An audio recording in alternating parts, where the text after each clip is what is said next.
where are you from? India. You smell like curry. Yeah, like, same first dude. time I heard it, I was so confused. Worst thing was the second you mentioned you're Indian during that time, they would automatically think that you're a open defecator and that you don't care about hygiene, that you don't care about living cleanly or shit like that. So welcome back everybody to another episode of Adolescent Anecdotes. Since you loved Ritvick in the earlier two episodes when we talked about politics, capitalism, reservation and all those amazing, mind-blowing topics, many of you might not know, but Ritvick is one of my first online friends. I know him since 2013. We've been together on and off, like in a platonic bromance friendship since I was in like second or third grade. Yeah. Amazing. Well, I lied about my age everywhere same in dude. Facebook. Like, I used to pretend like I was 16 or 17, the age that I am currently.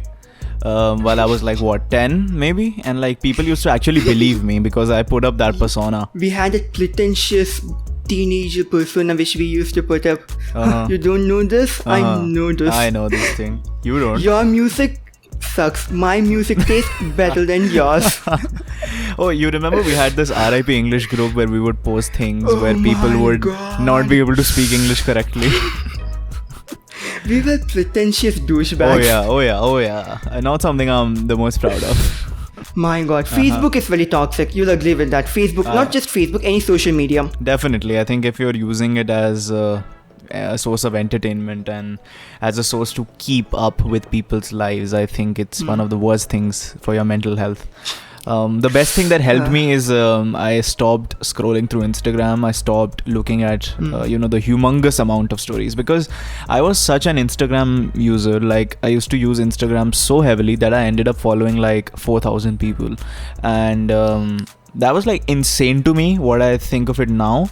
Of course, like I'm always filtering my following list. That just speaks of the level of dependence that you can grow with as far as social media is concerned, because it's literally designed to be addictive. Like their main purpose is to make it. Their main purpose is to make it in such a way where you want to use more of it. And the biggest classical example of it is Snapchat streaks. You have to log on every day. You have to send a snap every day, and they've created this virtual counter which forces you to open their application every day, which of course is a very, very, very damn smart marketing move. Genius. Yeah, it's definitely. I've never seen anything like Snapchat streaks. I haven't seen a company do something so well, and they've literally created an obsession within our generation. Facebook used to be one of the best social media networks once upon a time. I used to be on Facebook all the time, primarily because most of my friends lived outside Delhi, lived outside India, and that was the only way to keep contact with them.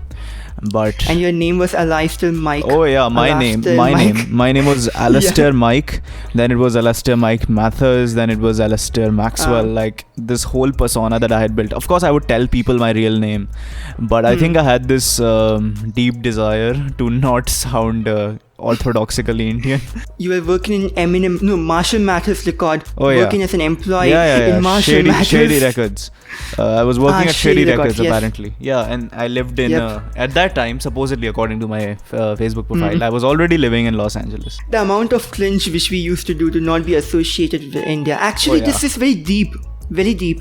Like, why did we do that? Why did we not want to be associated with our nation? I think the thing is our nation, specifically on the internet, if we meet people, they generally have a bad taste to it. We were not ready to acknowledge that because at that time of internet, my god, racism was at peak. Racism was at peak. Things were at peak. You were like, where are you from? India. You smell like curry.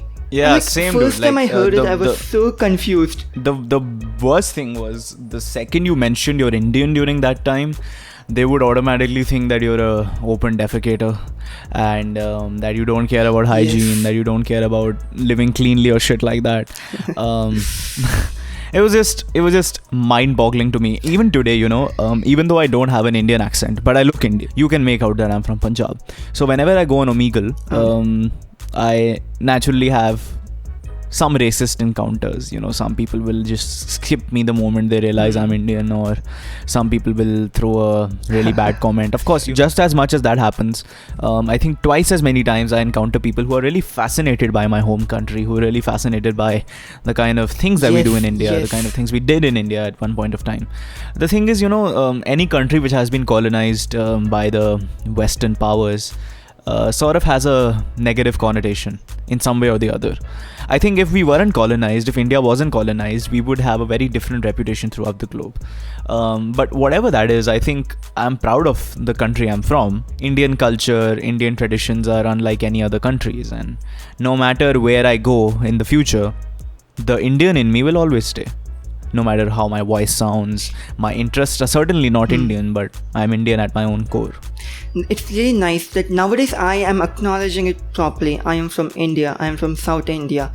And the racism which I used to get before has definitely come down to one extent. Like I do freelancing, and when people ask me where are you from, what time zone, I say India. They're like, nice. I heard news about it. I heard that Modi came to our nation. Well, in one way, a lot of publicity has come to our nation also. Yeah, they know about us, and they are not stereotypically racist, and they are willing to be educated. Like one of my clients, he was like, we need to support Indian businesses. I'm glad to be working with you. I'm like, nice, thank you. That's fantastic. That's really fantastic. Yes, apart from really like wholesome. Apart from like other countries being racist, I remember during that time, especially in the times when we were kids, there was also a big gap, a racist understanding between North and South India. So people from North India would generally be racist towards the Southeast, and even I have noticed a few cases where a few Southerners have been racist towards the North Indians. Now you and I are from North and South India. I'm a North Indian, you're a South Indian. We've never been racist towards each other just because we have a different lineage or whatever it is. We're still from the same country. Okay, fine. I might be an Indo-Aryan, you might be a Dravidian. But at the end of the day, we belong to the same country. We've come from the same place. And it was just really shocking for me to see the kind of disparity between the North and the South Indians. Because every time I would hear a racist slur against either of them, I would think, is this where we're heading? Of course, you have like a billion people. I'm exaggerating a little. You have a lot of people who are racist towards your country. But how can you afford to be racist on the basis of ethnicity in your own nation? This type of racism is heavily seen in Facebook comments. People have no other work, no other job, keyboard warriors. In a very bad light. They just go and they're like, hey, Madrasi. And the North Indians, they do that, and South Indians, they are going, a Hindi person do not have any education, Bihari. Why be racist against your own brethren? I know. And Facebook comments are so vile. You can see the Hindu-Muslim issues. Religion. Oh my God. For me, earlier it used to be like the North and the South divide. Because of course, there's a very different culture that we follow in the North compared to what you follow in the South. Of course, it's pretty natural, man. Nothing wrong with following a different culture. But whatever it is, I don't see as much as North and South disparity as I used to see. I think it's settled down a little. I think the primal issue of our country, our home country, is the racial divide, the religion divide, and of course Hindu Muslims, the biggest thing. But I think what I see more of, especially because I don't see North and South divide anymore, is that I see a lot of intolerance towards the Northeasterns of our country. In India, we have three ethnicities. We have the North Indians, then we have the South Indians, and then we have the Northeasterns. We are all of different ancestries, and because the Northeasterns are Mongoloids, you guys are Dravidians, and people from the north of India are Indo-Aryans. But we're still Indians because the concept of India is as such. And I recently heard of a thing that happened in the heart of Delhi, Connaught Place.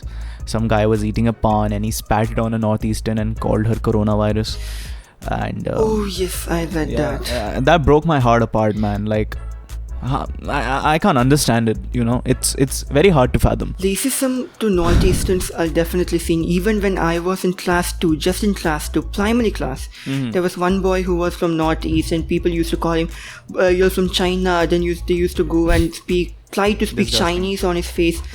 Yeah, and that time as a kid, I'll be honest, I thought it was funny. I thought it was stupid. Not stupid, like I did not participate, but I thought it was funny. If the teasings begin from class 2, if the racial insults are occurring in primary class, it can only become worse as the time progresses, unless they're educated properly. Definitely. And if anybody has studied psychology, they know that the childhood of a person is a very, very sensitive time. It's where your ideas about the world are shaped, and you very well carry that into your adulthood and your teenage. So I think no matter how educated you get in the future, you can't replace the kind of education you have in your childhood, because that literally shapes whatever you think in your adulthood. So a greater emphasis on the importance of harmony and the understanding of diversity, especially in a country as diverse as India. I mean, I haven't seen a country as diverse as India is. It's really important to teach kids the importance of being united, even though you're different. We were the OG multicultural nation. Oh yeah, definitely. Nothing comes close. And also, like, the way the multiculturalism has evolved, we have so many different art, music. Oh yeah. The amount of hybrids which has come, and I think this is a perfect transition which I've paved to come to the part rap. Yeah. Which was the highlight of our previous podcast. Many people said, I did not expect him to rap that well. Really? They were like shocked. They were shocked to the core. I'm very flattered.